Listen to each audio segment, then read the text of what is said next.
Hello everyone, welcome to my channel pharma world official. So guys, हम pharmacy के सारे syllabus को discuss करेंगे, कौन कौन से सब्जेक्ट हमें पढ़ने होते हैं from first semester two eighth semester. और मैं वो कोशिश करूंगा कि आज की वीडियो में मैं फर्स्ट सेमेस्टर और सेकंड सेमेस्टर के सारे टॉपिक्स भी बताऊं कि कौन कौन से टॉपिक्स हमें पढ़ने होते हैं और क्या क्या न्यू सब्जेक्ट आते हैं, इसमें सारे हम डील करेंगे आज। तो अपना सबसे पहले स्टार्ट करते हैं फर्स्ट सेमेस्टर का।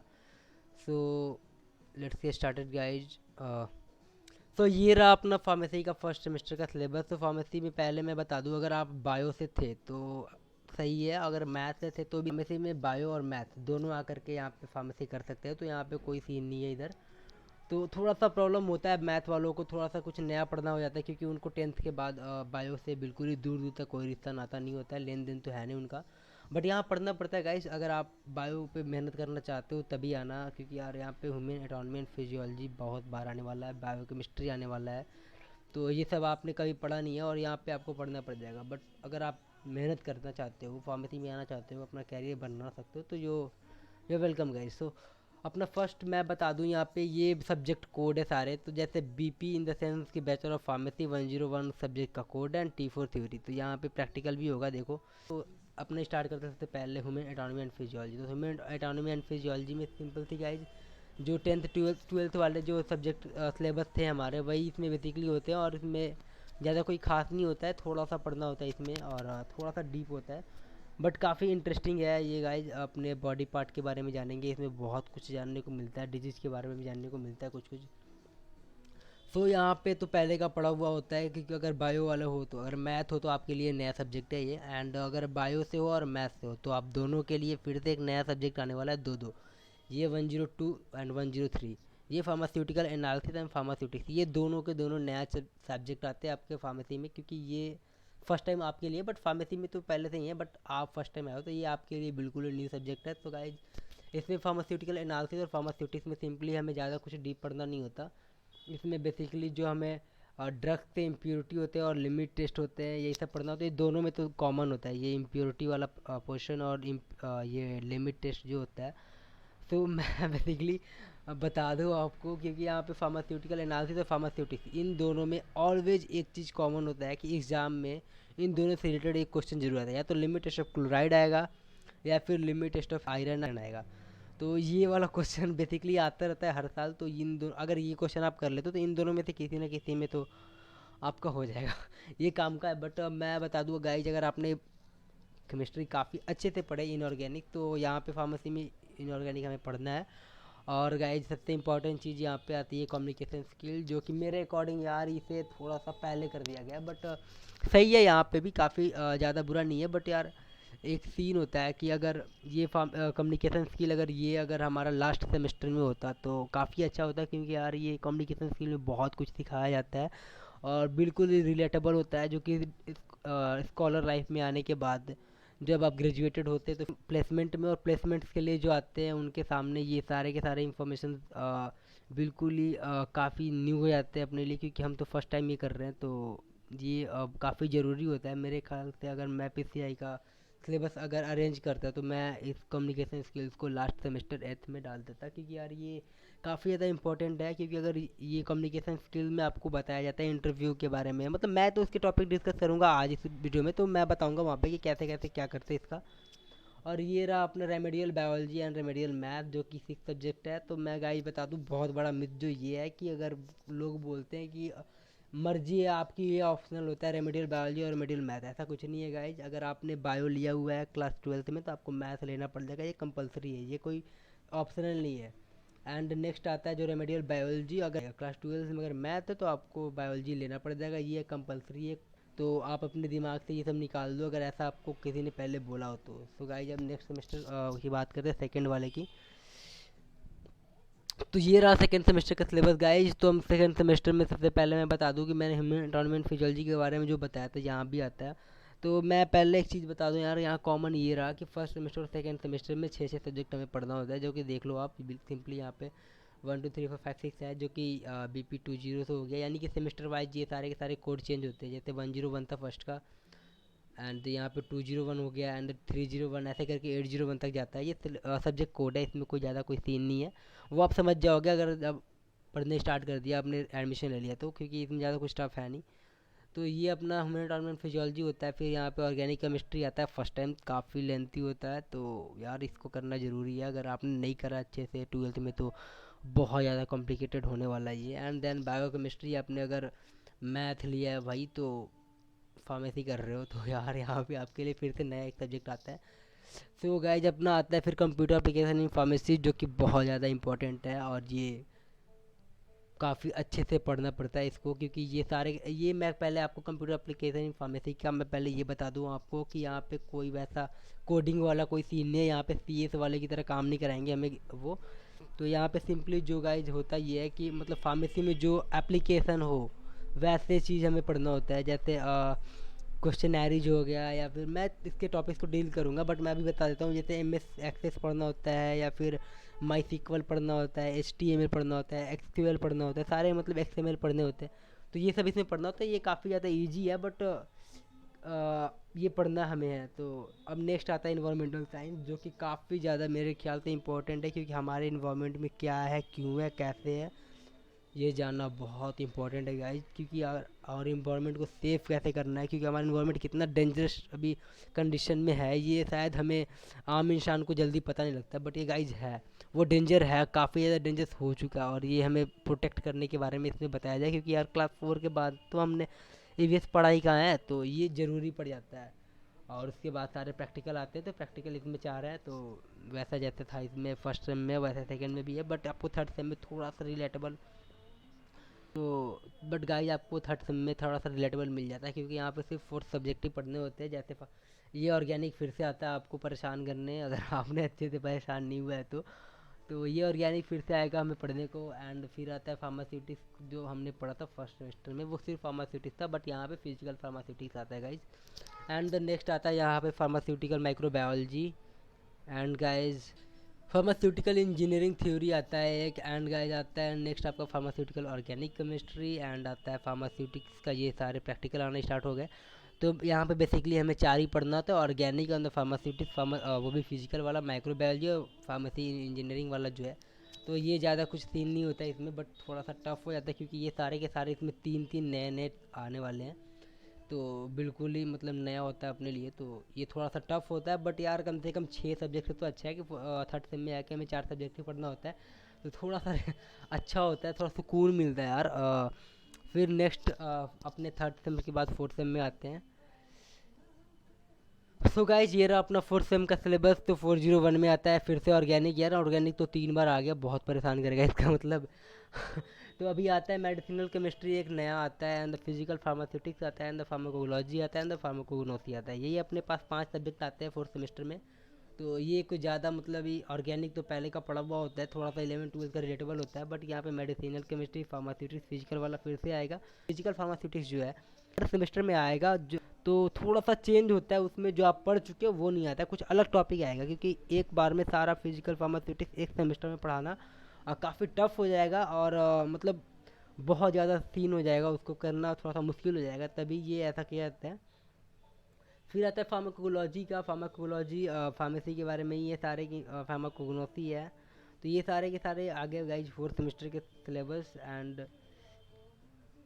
एंड ये रहा अपना फिफ्थ सेमेस्टर। तो फिफ्थ सेमेस्टर में आता है फिर से मेडिसिनल केमिस्ट्री, जो हमने फोर्थ में पढ़ा हुआ है, एंड इंडस्ट्रियल फार्मेसी यहाँ पे नया आता है। एंड फिर से आता है यहाँ पे 5 सब्जेक्ट ही है यहाँ पे भी, तो फार्माकोलॉजी एंड फार्माकोग्नोसी। तो गाइज यहाँ पे फिफ्थ सब्जेक्ट आता है फार्मास्यूटिकल ज्यूरिस्प्रूडेंस। तो अभी आप में फिफ्थ सेमेस्टर में 5 सब्जेक्ट पढ़ने पड़ेंगे, और यहाँ पे फिर से प्रैक्टिकल 3 होता है। सो गाइज ये रहा अपना सिक्स सेमेस्टर का सिलेबस। तो यहाँ पे मेडिसिनल केमिस्ट्री वापस से पढ़ने को आएगा, एंड फिर फार्माकोलॉजी फिर से थर्ड टाइम पढ़ने को आ रहा है। एंड ये फार्मा में आता है फिर से आता है बायो फार्मास्यूटिक्स। एंड फिर आता है यहाँ पे pharmaceutical biotechnology and quality insurance theory आता है। एंड मेडिसिनल के फिर से प्रैक्टिकल हो जाते हैं, एंड फार्माकोलॉजी के प्रैक्टिकल होते हैं, एंड हर्बल ड्रग टेक्नोलॉजी, इनके सारे प्रैक्टिकल 3 होते हैं। और यहाँ पे फिर से हमें 6 सब्जेक्ट पढ़ने पड़ जाएंगे गाइज, तो थोड़ा सा मेहनत हो जाता है सिक्स सेमेस्टर में। तो गाइज ये रहा अपना 7th सेमेस्टर का सिलेबस। तो यहाँ पे भी जैसा हमने थर्ड सेमेस्टर में 4 सब्जेक्ट पढ़ा था, तो यहाँ पे थोड़ा सा रिलेटेबल हो जाता है। तो यहाँ पे भी इंस्ट्रूमेंटल मेथड ऑफ एनालिसिस पढ़ना होता है, एंड द फार्मास्यूटिकल इंडस्ट्री का जो इंडस्ट्रियल फार्मेसी पढ़ना होता है, एंड द फार्मेसी प्रैक्टिकल का थ्योरी आता है, and the novel drug delivery system जो भी है, ये सारे के सारे सिलेबस हमें पढ़ने होते हैं गाइज। सो गाइज रहा अपना 8th सेमेस्टर, और 8th सेमेस्टर में बायोस्टैटिक्स एंड रिसर्च मेथोडोलॉजी पढ़ना होता है। एंड सो गाइज ये रहा अपना 8th सेमेस्टर का सिलेबस। तो यहाँ पे हमारा होता है जैसे कि 801 में आता है biostatics and research methodology, and आता है सोशल एंड प्रिवेंटिव फार्मेसी। तो ये अपने थ्योरी यही होते हैं, बाकी सारे ये सब फार्मेसी के होते हैं। अब ये रहा प्रोजेक्ट वर्क अपना, और ईटी क्या क्या होता है, जैसे इंजीनियरिंग इन फार्मेसी इंटर्नशिप। तो गाइज ये अपने सिर्फ दो ही सब्जेक्ट पढ़ने होते हैं, एंड ये रहा इंटर्नशिप वाला हो जाता है, एंड एक प्रोजेक्ट वर्क होता है। तो ये अपना ज़्यादा कोई सब सीन ज़्यादा नहीं होता है, क्योंकि 8th सेमेस्टर में थोड़ा सा रिलेटेबल होता है, क्योंकि यहाँ पे हमें इंटर्नशिप ज़्यादा करना होता है, तो थोड़ा सा इजी हो जाता है यहाँ पे। तो गाइज अब ये रहा अपना सारे फार्मेसी के सिलेबस। हम अब आगे डिस्कस करेंगे फार्मेसी के फर्स्ट एंड सेकंड सेम में कौन कौन से हमें टॉपिक्स पढ़ने होते हैं। सो गाइज ये रहा अपना फर्स्ट सेमेस्टर, और फर्स्ट सेमेस्टर में पहले पहले आता है 101। तो 101 में आता है ह्यूमन एटॉनमेंट फिजियोलॉजी। तो ह्यूमन एटॉनमेंट फिजियोलॉजी में जैसे गाइज हमने introduction of the human body पढ़ते हैं, ह्यूमन बॉडी के बारे में पढ़ते हैं, सेलुलर लेवल ऑफ और टिश्यू, यानी कि मतलब बिल्कुल ही बेसिक से स्टार्ट करते हैं। तो फर्स्ट सेमेस्टर में ज़्यादा कोई सीन नहीं होता है। एंड द सेकेंड मॉड्यूल में आता है उसका integratory system and the skeleton joints and body fluid bloods, और सारे सारे टॉपिक्स भी इसमें जो दिए हुए हैं यही सारे पढ़ने हैं, एक्स्ट्रा कुछ नहीं पढ़ना। अगर पढ़ रहे हो तो आपकी नॉलेज के लिए, बट सिलेबस में यही है यार। तो मैं यार यही रिकमेंड करूँगा, क्योंकि स्टूडेंट को ये पता होना बहुत ज़्यादा ज़रूरी हो जाता है कि उसे क्या पढ़ना है, उससे ज़्यादा उसे ये पता होना चाहिए कि उसे क्या नहीं पढ़ना है। क्योंकि अगर वो फालतू चीज़ें पढ़ेगा तो अपना टाइम वेस्ट कर रहा है और अपना सिलेबस भी कवर नहीं कर पाएगा। तो यार पहले सिलेबस कवर कर लो, एंड देन जितना यार पीएचडी कर लो ना फर्स्ट सेम में, उसमें क्या फ़र्क पड़ता है, बट यार सिलेबस पहले करना है। तो ये मेरे तरफ से था थोड़ा सा नसीहत था, बाकी आपकी मर्जी है। तो ये रहा peripheral nervous system and the special sense and the cardiovascular system. Guys अपना बुक आप रेकमेंड मैंने कर दिया, आप यहाँ से देख लो कौन कौन से बुक आप इशू कर सकते हो। फिर नेक्स्ट आता है फार्मास्यूटिकल एनालिसिस। तो फार्मास्यूटिकल एनालिसिस में आप देख लो, मैंने जो बताया था आपको, फार्मास्यूटिकल एनालिसिस में सारे लिमिट टेस्ट आते हैं। तो ये रहा एसिड बेस टाइट्रेशन वाला, एंड फिर देखो यहाँ पे इम्प्योरिटी भी पढ़ने को आएगा, इलेक्ट्रोकेमिकल मेथड है जो कि सारे इधर है। तो आप देख सकते हो रेकमेंडेड बुक भी है यहाँ पे, एंड द टाइट्रेशन भी बहुत सारे हैं इसमें पढ़ने को। तो फार्मास्यूटिक्स आते हैं, फार्मास्यूटिक्स में देख लेते हैं इधर। तो फार्मास्यूटिक्स में आता है इसका बैकग्राउंड पढ़ना होता है, dosages form, prescription, posology and the pharmaceutical calculation dosages form. क्योंकि ये कैलकुलेशन डोजेज फॉर्म पढ़ना काफ़ी ज़्यादा इंपॉर्टेंट पड़ता है, क्योंकि यार अगर एक बंदा है जो कि 40 ईयर का है और एक छोटा सा बच्चा है 4 साल का, तो उसका वही ड्रग को अगर कैलकुलेट करना पड़ता है कि नहीं कितना यूनिट में देना है इसको, तो ये थोड़ा सा इंपॉर्टेंट हो जाता है ड्रग कैलकुलेशन का। तो ये पढ़ना इंपॉर्टेंट है। पाउडर पढ़ना होता है, फिर लिक्विड का पढ़ना होता है, जो सारे की सारे देखो अभी मोनोफिजिक बाईफिजिक आएंगे, एंड सुपरजिटरी आएंगे, सारे सेमी सॉलिड। और इधर आते हैं सारे बुक मैंने रेकमेंड कर दिए, आप कौन कौन से बुक इशू कर सकते हो अपने लिए, आप देख सकते हो, आपके रेफरेंस के अनुसार जो अच्छा लगे आप कर लो इशू। एंड नेक्स्ट गाइज देख लो, ये सारे इधर 12 12 बुक्स है इधर।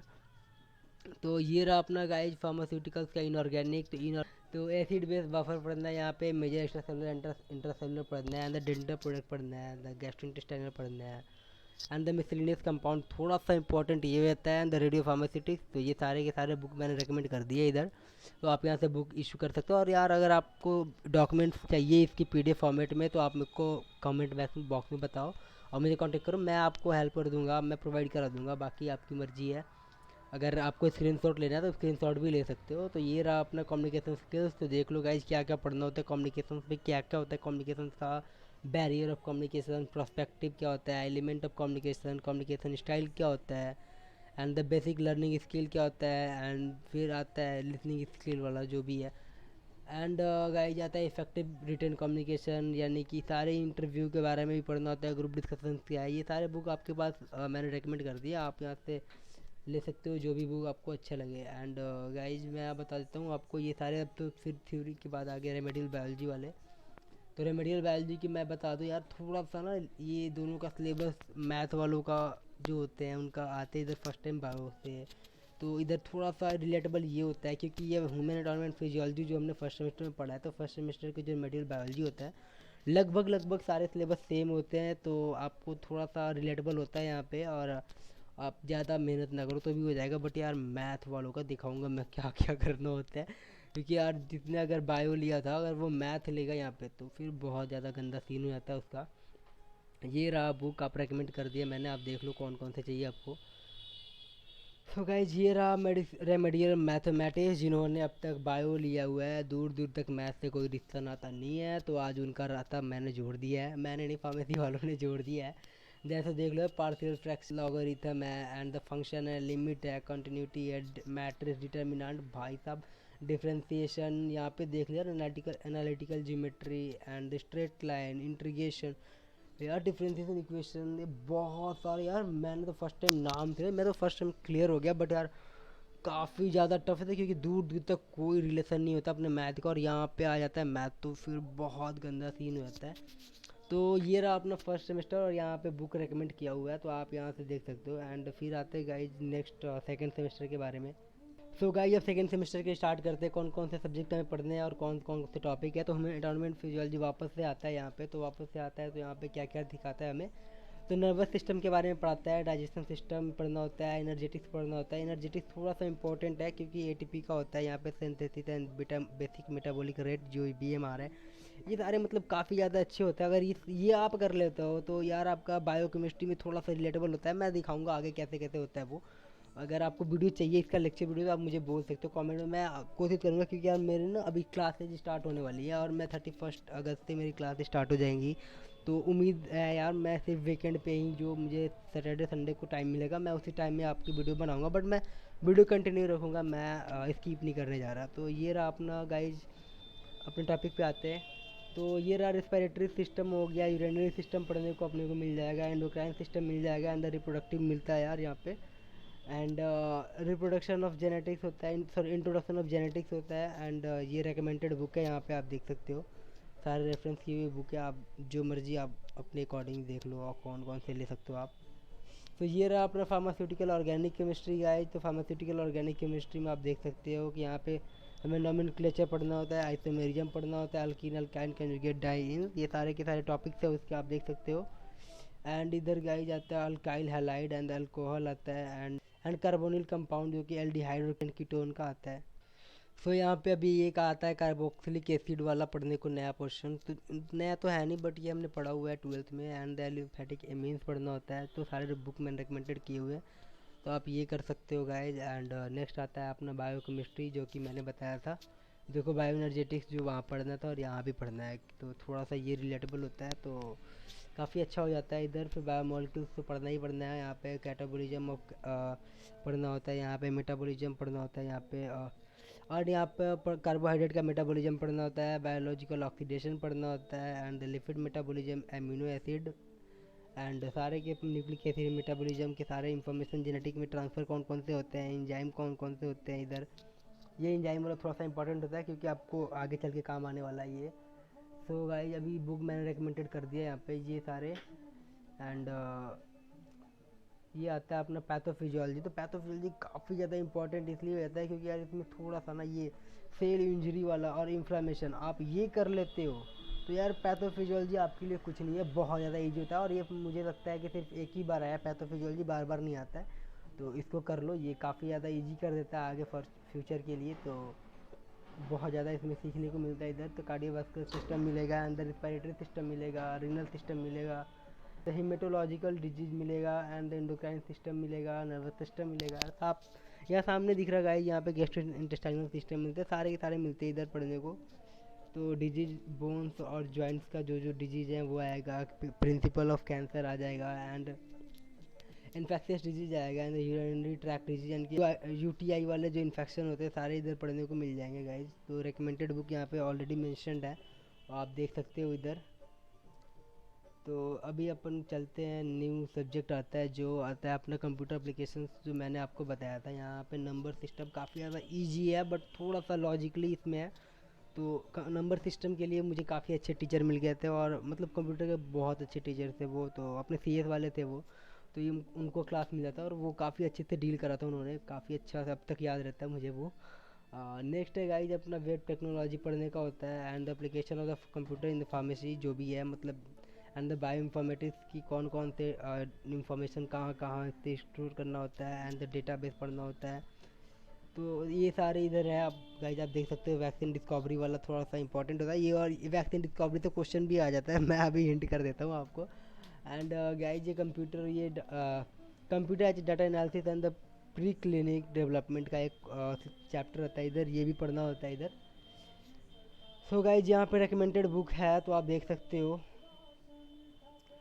अब आता है इन्वायरमेंटल साइंस, जो कि काफ़ी ज़्यादा इंपॉर्टेंट है यार। मैं इन्वायरमेंटल साइंस के बारे में आपको बता दूँ एक इंपॉर्टेंट चीज़, मैंने एक ना अटेंड किया था तो उस टाइम मैंने एक बहुत ही चौंका देने वाली इन्फॉर्मेशन मुझे पता लगा था। उस टाइम एक टीचर थे वहाँ पे यार, उन्होंने बताया, ये बात तो सही है हालांकि, कि यार अपने जितने अनाज है ना, जो हम ग्रेन खाते सीरियल्स, उसका 20% प्रोडक्शन हनी बी की वजह से होता है। आपको मैं बता दूं, जैसे आपने पढ़ा होगा कि पोलन ग्रेन का ट्रांसफ़र होता है, तो वो एरोसोल जो हवा के थ्रू पोलन ग्रेन ट्रांसफ़र हो जाते हैं फीमेल फ्लावर्स पे, और वहाँ पे जाकर के वो वहाँ पे फ्रूट का डेवलपमेंट करते हैं। तो यहाँ पे इंसेक्ट्स जो, जैसे आपने अपने खेतों में देखोगे गाइस, अगर आप खेत में गया हो कभी तो वहाँ पे ये देखोगे कि बहुत सारे वहाँ पे इंसेक्ट होते हैं। जैसे वहाँ पे 20% तो वो मधुमक्खी वहाँ पे अपना प्रोडक्शन ऑफ ग्रेन्स कराते थे, बट आजकल वो एक्सटिंक्ट हो रहे गाइस, तो थोड़ा सा उनके लिए केयर करना चाहिए। और ये बहुत सारी इन्फॉर्मेशन मेरे को वेबिनार में मिला था। आप वेबिनार अगर आपको मिले कभी यार इन्वायरमेंट के बारे में, तो बहुत ज़रूरी होता है, आपको एक बार सुनना चाहिए उसे। एंड यहाँ देख लो क्या क्या पढ़ना होता है इन्वायरमेंटल साइंस में। इकोलॉजी पढ़ना होता है, नेचुरल रिसोर्स, नॉन रिन्यूएबल, ये सारे के सारे पढ़ने होंगे इधर। और ये ज़्यादा कुछ पढ़ना नहीं होता है, बट यार ये काफ़ी ज़्यादा इंपॉर्टेंट है और इसको एक सिलेबस रखना चाहिए, क्योंकि यार क्लास 4 के बाद हमें ईवीएस का बिल्कुल दर्शन ही नहीं होता है। क्योंकि यार ईवीएस काफ़ी ज़्यादा इंपॉर्टेंट है, और अपने लाइफ में ईवीएस बहुत ज़्यादा मायने रखता है, और हमें तो मतलब सिलेबस से निकाल ही दिया गया उसको। देखो यहाँ पे 3 मॉड्यूल ही है, और बाकी सारे सब्जेक्ट जो हैं उनका यार 8-8 मॉड्यूल है। तो यहाँ पे 3 मॉड्यूल देकर के यहाँ पे भी थोड़ा सा गलत किया गया मेरे अकॉर्डिंग। बाकी तो आप देख ही लो यार। तो यही रहा अपना सेकेंड सेमेस्टर का सिलेबस, और यहाँ पे रिकमेंडेड बुक है। तो मैं गाइज आपको बता दूँ यार लास्ट में कि ये पीटीयू का सिलेबस है, और ये पीटीयू से मतलब नहीं है, ये फार्मेसी का सिलेबस होता है। जो पीसीआई अप्रूव्ड जितने होते हैं सबका सेम सिलेबस होता है, यानी कि फार्मेसी काउंसिल ऑफ इंडिया सबका सेम सिलेबस होता है, तो आपको टेंशन की बात नहीं है। तो ये रहा अपना गाइज, मिलते हैं अगले वीडियो में। Thank you, have a nice day.